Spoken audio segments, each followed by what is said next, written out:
This is what our house looked like when we bought it, and we decided we didn't like the hedges, so we took them out. And this is what it looks like now. We need to continue to take out the rest of the hedges, but we want to put in hydrangeas. So today, I'm propagating some hydrangeas. First thing I'm doing is cutting the tops of the branches off, leaving two full sets of leaves. I need about 12 of these. These plants are on the side of our house. They're beautiful and healthy. And so I'm just going to continue here and cut off 12 of these, and then I'll show you the next step. So the next step is to remove these bottom leaves. You can see new growth there. You just want to pop those off gently. And then, because this is no longer on the plant or connected to the plant, we want to help this cutting by removing some of the top leaves. That way the plant can focus on growing roots, and you also want to make sure you're cutting it at an angle on the bottom and then sticking it in water to keep it moist until you're ready to do the remaining steps. I'm just going to continue cutting these, and then I will meet you in my kitchen to show you the next step.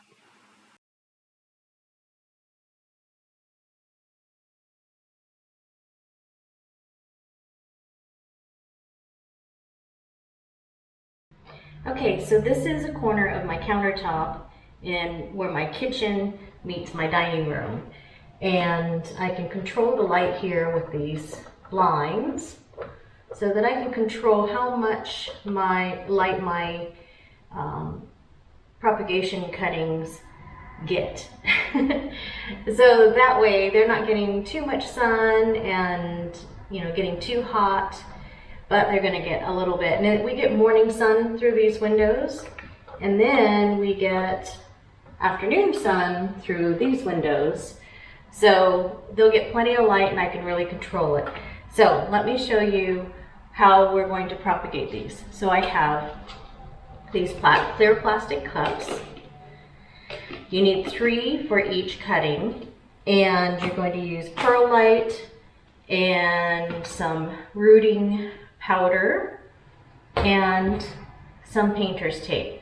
And what this is going to do is create a little greenhouse for each one, and we can put them in the window here, leave them for a couple months, and let's see if we get some roots. Actually, this is the first time I've done this, so you and I are going to learn together and see if this works. Okay, let me bring the camera closer so you can get a good look at what I'm doing. So what I have done, and I don't know if you'll be able to see this on camera, but I cut some, let me find it, right here. I cut a little slit there and a little slit here on this side. Maybe you can see it better on these cups. So I cut some little holes, and you do that in 1 cup of your 3 that you're using. And that's the cup that you're going to put the perlite in and water really well. So let's get started. So I'm going to just use that cup to scoop my perlite.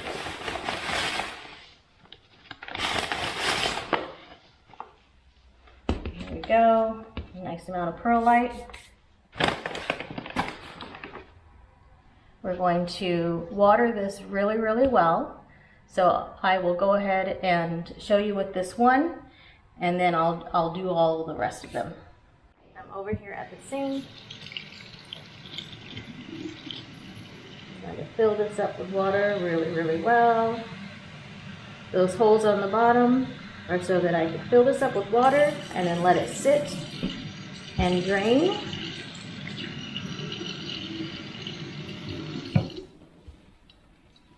So you can see I've got a good puddle of water in the bottom here. So I'm going to let that sit and drain.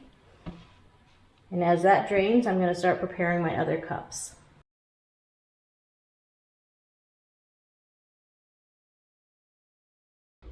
Okay, so here's my wet perlite, my 2 extra cups, my rooting powder. I just got this off of Amazon. and my tape. So here we go. This is what we're going to do. So we're going to take our first one, and remember we took the leaves off down here where these little pieces of growth are, and we cut off the larger leaves, just cut them in half because you don't want the plant to focus on the growth of these leaves. And we're just going to make a little hole where we'll stick this in. Get my rooting powder open. You want to make sure that the stem is wet. Get that wet. And then stick it in your rooting powder, get a good coat on it.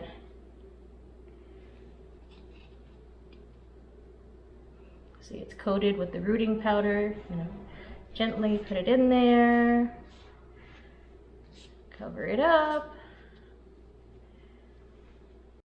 Remember you've got water still in here from the that the perlite is holding, because you're going to create a little system here. And so we're going to just put this cup over the top, and then we're going to tape it all the way around to seal it up.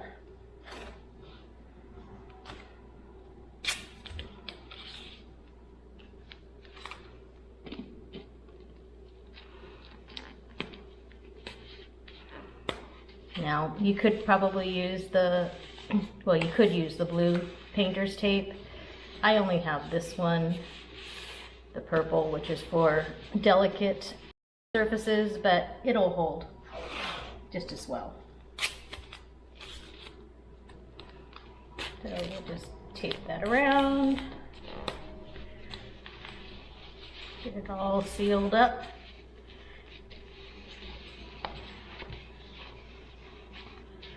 Okay, this cup goes on the bottom because you've got holes there now. You want to leave that like that. It'll seal it up. And we're just going to stick this in the window, and in a couple months we'll check and see what kind of roots we have. If we have some roots, then we'll get them planted. All right, I'm going to do the rest.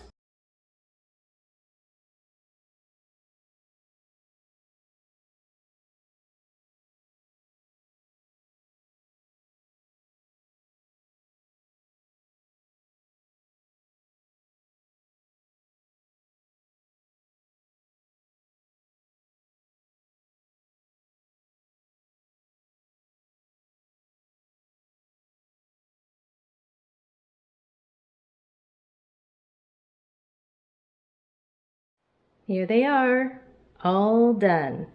So we're going to let these sit in the window for about 2 months and see if we can get some roots on them so we can get them planted and have some brand new hydrangea plants in our front planter. So the nice thing I was thinking about as I was doing this is, because these bottom cups come off, if I felt like they were getting dried out, that the ecosystem that this is supposed to create for them, that they're pretty much self-watering, if that doesn't happen, then I feel like I could put a little bit of water in the bottom of those cups. But I'm going to hold off and restrain from doing that as much as possible so we can see if this really works. I've seen lots of gardeners do this. Seems like it works, so thought I'd give it a try.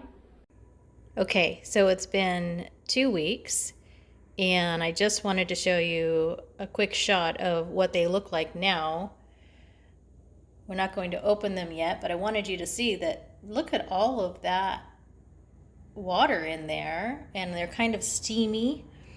So they're definitely getting what they need. They're self-watering. And really, after only maybe a day and a half, 2 days, this is what they look like. So they've been continuously watering themselves. So I'm really excited because it seems like this is working. And it's only been 2 weeks, so we're going to wait another 6 weeks until beginning of October.